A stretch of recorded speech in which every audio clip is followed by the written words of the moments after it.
নমস্কার, আপনারা দেখছেন নিউজ বিএম। নিউজ বিএমে আপনাদের স্বাগত জানাই। শুরু করছি আজকের বিশেষ বিশেষ খবর।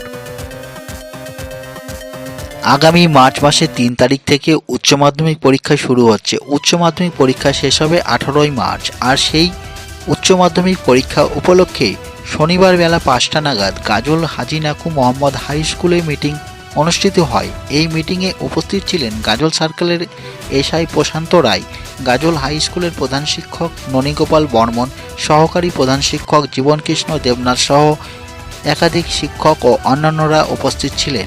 জানা গিয়েছে এই গাজল সেন্টারে মোট উচ্চ মাধ্যমিক ১৬৬৫ জন পরীক্ষার্থী পরীক্ষা দেবে। তার মধ্যে উচ্চ মাধ্যমিক পরীক্ষার্থী ছাত্রীদের সংখ্যা ৮৪০ জন ও ছাত্র সংখ্যা ৮২৫ জন। উচ্চ মাধ্যমিকের সব পড়ুয়ারা যেন ভালোভাবে পরীক্ষা দেয়, সেই জন্য এমন বৈঠকে ভেন্যু সুপারভাইজারদের একাধিক নির্দেশ দেওয়া হয়েছে। যেমন পড়ুয়ারা যেন সঠিক সময়ের আগে প্রবেশ করে, অ্যাডমিট দেখে সবাইকে প্রবেশ করাতে হবে, ভালো করে চেকিং করে তাদের স্কুলে প্রবেশ করাতে হবে। কোনো ছাত্রছাত্রী অসুস্থ হলে তার জন্য 2টি অ্যাম্বুলেন্স পরিষেবা রয়েছে। একটি অ্যাম্বুলেন্স থাকবে পান্ডুয়া হাই স্কুলে ও অন্য একটি অ্যাম্বুলেন্স থাকবে গাজল হাই স্কুল সেন্টারে। এছাড়া জানা গিয়েছে ২০২৫ সালে এবছর উচ্চ মাধ্যমিক পরীক্ষার জন্য কড়া নজরদারি থাকবে।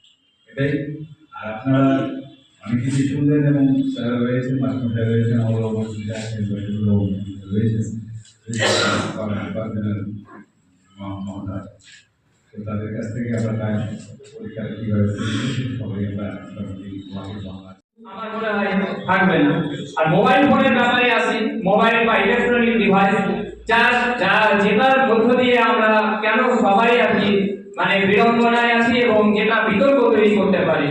আমরা শুধু এন্ট্রি পয়েন্টে চেক করব না, আমাদেরকে লক্ষ্য রাখতে হবে বাথরুম, ওয়াশরুম, আমাদেরকে লক্ষ্য রাখতে হবে প্রাচীরগুলো, আমাদেরকে লক্ষ্য রাখতে হবে যে জায়গাগুলোতে কোনো গোপন জায়গায় মোবাইল আগে থেকেও থাকতে পারে। এইরকমও ঘটনা ঘটে যেখানে সুতো বা দড়ি দিয়েও মোবাইল উঠে যেতে পারে। একটা মোবাইল উঠে যাওয়াই যথেষ্ট একটা কোয়েশ্চেনকে সমগ্র জায়গায় ছড়িয়ে দেওয়ার জন্য আমাদেরকে মোবাইল ফোনের ব্যাপারে বা ইলেকট্রনিক ডিভাইসের ব্যাপারে যথেষ্টই গুরুত্ব দেওয়া হবে। এখানে একজন মাস্টারমশাই বললেন খুব একটা গুরুত্বপূর্ণ পদক্ষেপ যে প্রত্যেকটা জায়গায় যদি একটা পরীক্ষা হলগুলোতে আমরা যদি একটা ঘড়ি দিয়ে দিই, তাহলে আর সেই ঘড়িটাকে যদি আমরা রোধ করতে পারি, আমার মনে হয় সেই জায়গায় অনেকটা কাজ হালকা হয়ে যায়। তো আমি মনে করি এটাকে সেন্টার সেক্রেটারি বা যারা আছেন তারা নিজেরা একটা ঠিক করে নেবেন, কারণ এটা কিন্তু খুব ইতিবাচক পদক্ষেপ বলে আমার মনে হয়েছে।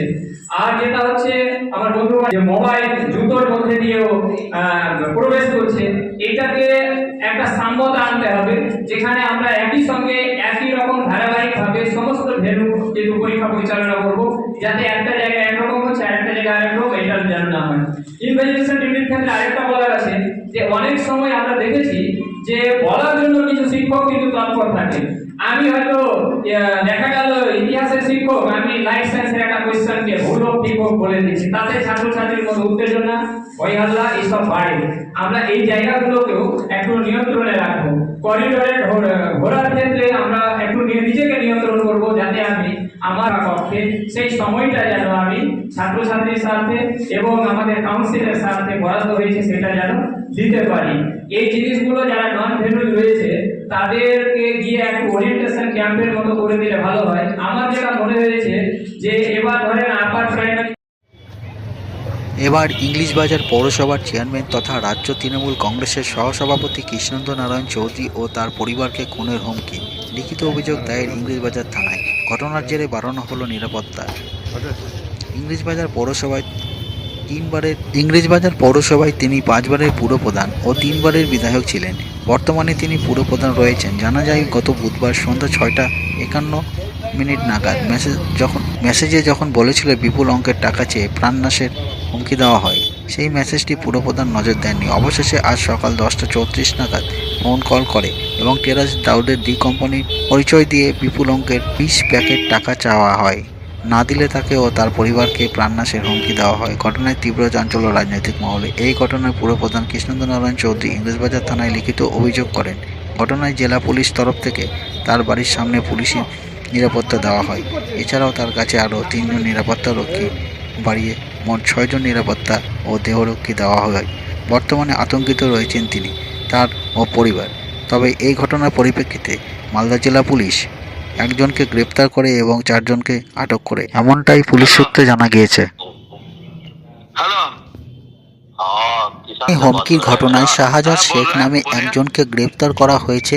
ওই ব্যক্তি ইংলিশ বাজারের যদুপুরে কমলাবাড়ির বাসিন্দা। তার সাথে আরও 4 জনকে আটক করা হয়েছে। তার মধ্যে একজন বিহারের বাসিন্দা বলে পুলিশ সূত্রে জানানো হয়েছে। পুরো বিষয়টি তদন্ত শুরু করেছে ইংলিশ বাজার থানার পুলিশ। अब मैसेज डाला है अभी तक क्या आपको मैसेज दिया है, मैसेज नहीं देखा अभी तक? क्या बात मैसेज दिया?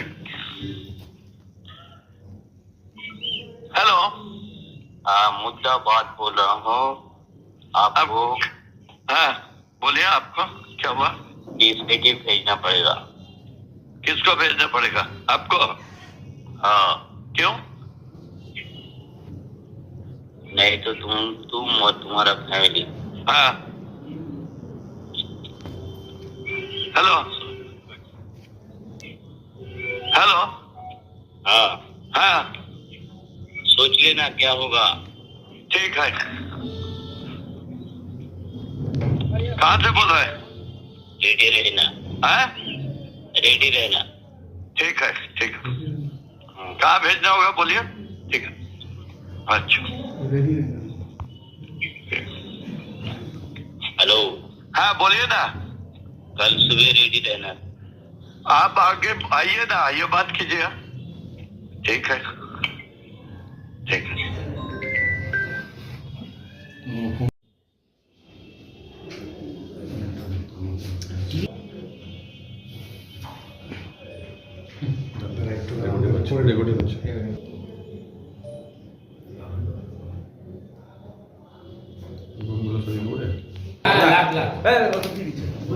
বলো রে, কথা বলতে পারছি না, কত নিবি?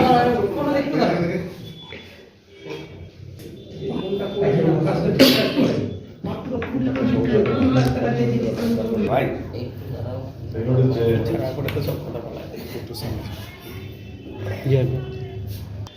আমি এটা বলবো না। কি কি বলবেন না বলেন তাহলে? কি কি বলে তো রেকর্ড হচ্ছে না। এগুলো গাড়িতে করে নিয়ে যাচ্ছিলাম, তো ফার্ম হাউসে ওইসব নামিয়েছিলাম। মন্দিরটা 26 তারিখে ওর ইনগ্রেশন আছে, তো ওখান থেকে আমি ওই কটেজগুলো দেখছিলাম। তো হঠাৎ করে 10:40 তখন একটা ফোন এলো। তো ন্যাচারালি ফোন আমার হাতেই ফোন থাকে সবসময়। तो फोन उठे, किसान बोल रहा है? प्रथम चुपचाप किसान बोल रहा है? बोला हाँ बोल रहा है। आप कौन बोल रहा है? बोला प्रदीप बोल रहा है, डी कंपनी का से। हम क्या है बोलिए। बोलो आप मेरा मैसेज नहीं देखा है? बोला नहीं आपका मैसेज नहीं देखा है, तो आप सुन लीजिए, जल्दी से जल्दी पूरी पेटी हमको भेज दीजिए। नहीं भेजिएगा कल आपका लास्ट टाइम है, कल आपको ठोक दूंगा, आपको, आपका फैमिली को, और आपका इधर नहीं बोलो। तो मतलब जब पैसा जो देगा आप आइएगा तब तो पैसा देगा। अब बोलिए कहाँ देना होगा, क्या करना होगा। तो ठीक है बोला फोनটা কেটে কতক্ষণ কথা বলেছি, কতক্ষণ কথা হচ্ছে? মিনিট কয়েক মিনিট হবে। এটা কোন জায়গাটা? পরিষ্কার হিন্দি ভাষায়, পরিষ্কার হিন্দি ভাষা। যে নাম্বার দেখলে নাম্বার কোথায় আপনি বুঝতে পেরেছেন? নাম্বার দেখে এটা নাম্বার পুলিশ দেখছে, আমি সঙ্গে সঙ্গে পুলিশকে জানিয়ে দেওয়া হয়। কোথাও কি জায়গার কথা উল্লেখ করা হয়েছে? না, কোথায় টিপে না দিয়ে বলে সঙ্গে সঙ্গে পুলিশকে ইনফর্ম করা হয়, ইংলিশ বাজার থানাকে।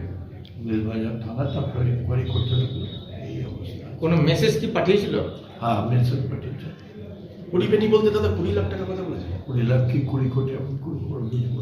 দাদা কিছু পরিকল্পনা, কিছু অনুমান করছেন কাদের ষড়যন্ত্র থাকতে পারে? আমার আগে তো এরকম প্রায় 17 বার গুলি ভোগ খেয়েছি, আমার বন্ধুরাও মারা গেছে। তখন এরকম ফোন কল হতো, আর তারপর গুলিও চলতো, বোমা চলতো।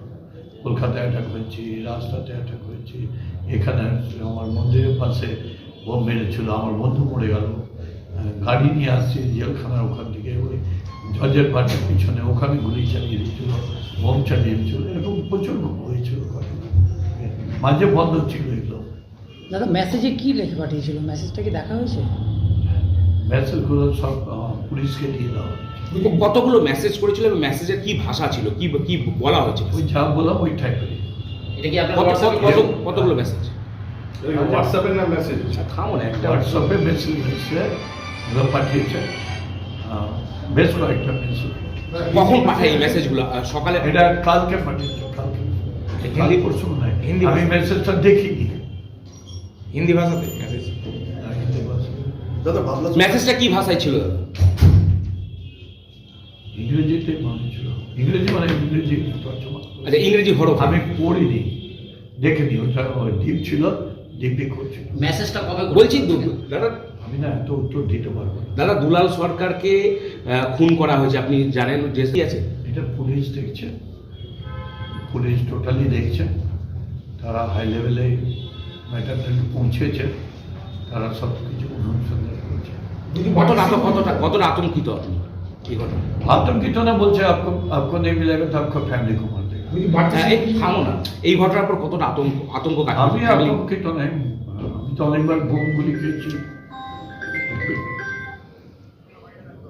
হ্যাঁ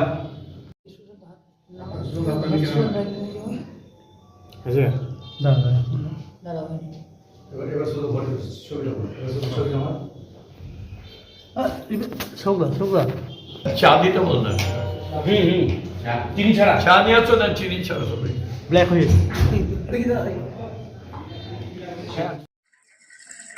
মালদার স্টেট জেনারেল হাসপাতাল চত্বরে ৮০ বছরের এক বৃদ্ধা অসুস্থ হয়ে অচৈতন্য অবস্থায় পড়েছিল। শনিবার হাসপাতালে ডিউটি চলাকালীন এএসআই এক পুলিশ কর্মীর নজরে আসার সাথে সাথেই হাসপাতালের স্বাস্থ্য বিভাগের এক কর্মী বাবলু প্রামাণিককে সঙ্গে নিয়ে এএসআই আব্দুল মজিজ মিয়া নিজের স্ট্রেচারে করে ওই ৮০ বছরের অচৈতন্য বৃদ্ধাকে উদ্ধার করে নিয়ে আসেন হাসপাতালে, দ্রুত চিকিৎসার ব্যবস্থা করেন। এমনটাই মানবিক দৃশ্য সংবাদ মাধ্যমের ক্যামেরায় ধরা পড়ে। এরপর গাজল স্টেট জেনারেল হাসপাতালে বৃদ্ধার চিকিৎসা চলে। ওই বৃদ্ধার পরিবারের লোকজনকে খবর দেওয়া হলে ছুটে আসেন তারা। বৃদ্ধার পরিবারের লোকজন ওই পুলিশের মানবিক কাজকে সাধুবাদ জানিয়েছেন। তারা ওই বৃদ্ধার নাম টগরী শীল, বয়স ৮০ বছর, বাড়ি গাজলের তুলসীডাঙ্গা এলাকায়। পুলিশের এই মানবিক কাজকে আমরাও কুর্নিশ জানাই।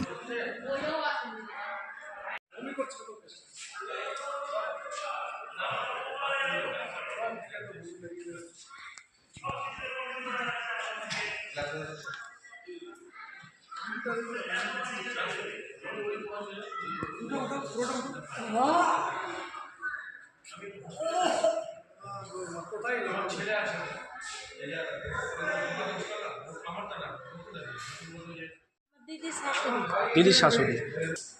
বাড়ি তুলসীডাঙ্গা। বয়স কত আনুমানিক? বয়স ৮০ আশি। ৮০, হ্যাঁ। অসুস্থ ছিলেন না, এরকম হয়তো ওই গায়ে অ্যালার্জি ট্যালার্জি কি হয়েছে, কি চুলকাচ্ছে, ওই ওষুধ নিতে এসছে। খাওয়া দাওয়া করে আর বাড়ি থেকে এসছে ওষুধ নিতে। তো শুনলাম কি আমাকে ফোন করেছে আমার ভাই যে এরকম দিদির শাশুড়ি মাথা ঘুরে পড়ে গেছে, অজ্ঞান হয়ে গেছে, বাড়িতে ফোন তুলছে না, একটু তাড়াতাড়ি খবর দে। আমি গেলাম, গিয়ে খবর দিলাম। তো ফোন মানে ঘরের ভিতরে আছে, ওনারা বাইরে আছে, শুনতে পাইনি, সাইলেন্ট করা আছে ফোনটা। ওখান থেকে তো এখন শুনছি ওখান থেকে নিয়ে এসছে ওই যে পুলিশ যে থাকে এখানে, তো উনি নাকি এখানে নিয়ে এসছে, তুলে নিয়ে আসছে চিকিৎসা, তুলে নিয়ে এসছে ট্রলিতে করে দিয়ে। তো এসে দেখছি যে ডাক্তারবাবু চিকিৎসা করছে। জানাবেন, কি বলবেন? পুলিশকে ধন্যবাদ দেওয়া উচিত। হ্যাঁ, আমাদের পুলিশকে ধন্যবাদ দেওয়া উচিত যে উনি যাই হোক, হ্যাঁ, নিয়ে এসেছে, তাড়াতাড়ি চিকিৎসা শুরু হয়েছে। আমরা এখন আসলাম, জানলেন তো আগে চিকিৎসাটা শুরু হয়েছে। বলছি আপনার নাম? আমার নাম মমতা শীল। মমতা শীল। শীল, বাড়ি? বাড়ি তুলসীডাঙ্গা।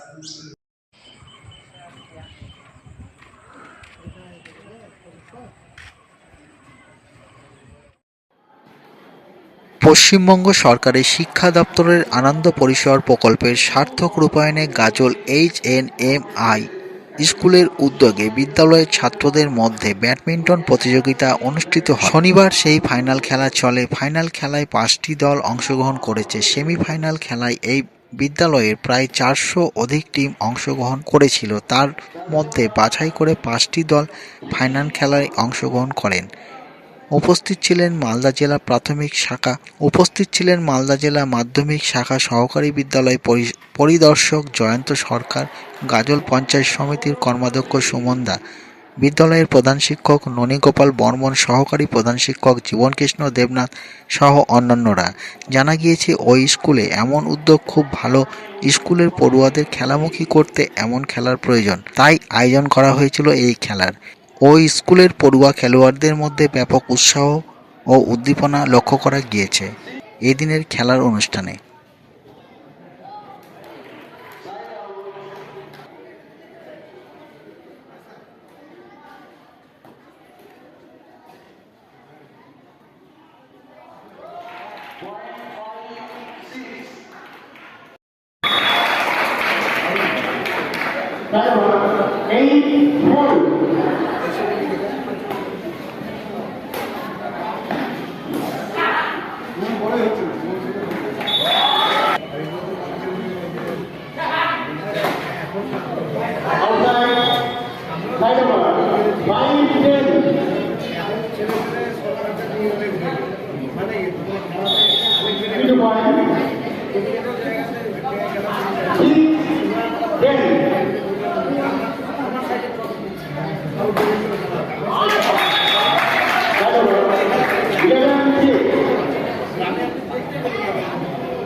আজকে গাজল HLM হাই স্কুলে শিক্ষকদের উদ্যোগে পশ্চিমবঙ্গ সরকারের আনন্দদায়ক শিক্ষা দানের যে কর্মসূচিগুলো চলছে তার মধ্যে আনন্দ পরিসর একটি অন্যতম। সেই উদ্যোগকে কেন্দ্র করেই স্কুলের সমস্ত ছাত্রছাত্রীদের মধ্যে ব্যাডমিন্টন টুর্নামেন্টের আয়োজন করা হয়েছিল। সেইখান থেকে বাঁচতে 5টি টিম এই ফাইনাল পর্বে উঠেছে। সেই 5টি টিমের মধ্যে আজকে ফাইনাল খেলা অনুষ্ঠিত হলো। এই খেলাধুলার মাধ্যমে শিক্ষাঙ্গনকে আনন্দদায়ক করার জন্য গাজল HLM হাই স্কুলের যে উদ্যোগ, সেই উদ্যোগকে আমি ব্যক্তিগতভাবে এবং শিক্ষা দপ্তরের পক্ষ থেকে ধন্যবাদ জানাচ্ছি। এতে করে ছাত্রছাত্রীরা শিক্ষাঙ্গন থেকে যে বহির্মুখ যাওয়ার একটা প্রয়াস দেখা যাচ্ছে সেটা কিছুটা হলেও ব্যাহত হবে। শিক্ষার্থীরা স্কুলে আসার প্রবণতা বাড়বে এবং ছাত্রছাত্রীদের পড়াশোনার প্রতি মনোযোগ বাড়বে। আমি গাজল HLM হাই স্কুলের শিক্ষক শিক্ষিকা, সংশ্লিষ্ট MC এবং ছাত্রছাত্রী সকল তাদেরকে এই উদ্যোগকে ধন্যবাদ জানাই। ঠিক আছে।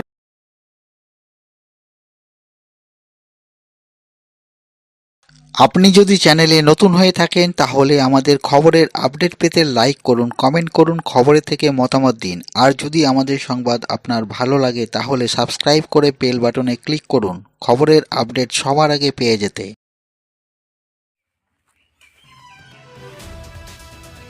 আর কয়েকদিন পরেই শিব চতুর্দশী, আর সেই উপলক্ষে মালদার গাজলের আলাল মহানন্দা নদীর ঘাট পরিষ্কার পরিচ্ছন্নতায় কর্মসূচি হয়। শুক্রবার বেলা 11টা নাগাদ সাফাই কর্মীদের পরিষ্কার করতে দেখা যায়। জানা গিয়েছে 26শে ফেব্রুয়ারি মহাশিবরাত্রি। এলাকায় মহানন্দা নদীর ঘাটে স্নান ও জল নেওয়ার জন্য প্রচুর ভক্তের সমাগম ঘটে। উত্তর দিনাজপুর, দক্ষিণ দিনাজপুর ও মালদা থেকে প্রচুর ভক্তরা আসেন ওই ঘাটে। সেই জন্য আলাল গ্রাম পঞ্চায়েতের প্রধান ও আলাল শিবরাত্রি পুজো কমিটি তাদের উদ্যোগে এমনই পরিষ্কার পরিচ্ছন্নতা কর্মসূচি নেওয়া হয়েছে বলে জানা গেছে। গ্রাম পঞ্চায়েত কর্তৃপক্ষ জানিয়েছে, আমরা এর আগে পরিদর্শন করেছিলাম, এদিন পরিষ্কার পরিচ্ছন্নতা করা হয় বলে জানা গিয়েছে। কি করছো এখানে? আমরা এখানে কাজ করছি আলাল গ্রাম পঞ্চায়েত প্রধানের অর্ডারে। সামনে শিবরাত্রি উপলক্ষে অনুষ্ঠানের জন্য নদীর ঘাট মহানন্দা পরিষ্কার করছি। কবে থেকে কাজ করছো তোমরা? আমরা কাজ করছি কত তারিখ ছিল? 20 তারিখ। আপনি যদি চ্যানেলে নতুন হয়ে থাকেন তাহলে আমাদের খবরের কোন কোন আপডেট এরিয়া পেতে পরিষ্কার লাইক করলা? করুন, কমেন্ট করুন, খবরে থেকে মতামত দিন। আর যদি আমাদের সংবাদ আপনার ভালো লাগে তাহলে সাবস্ক্রাইব করে বেল বাটনে ক্লিক করুন খবরের আপডেট সবার আগে পেয়ে যেতে। ধন্যবাদ। কি করবো? কোথায় পরিষ্কার করলা? এ তো করেছি ঘাটটা সদরঘাট আলাল। সদর ঘাটা আলাল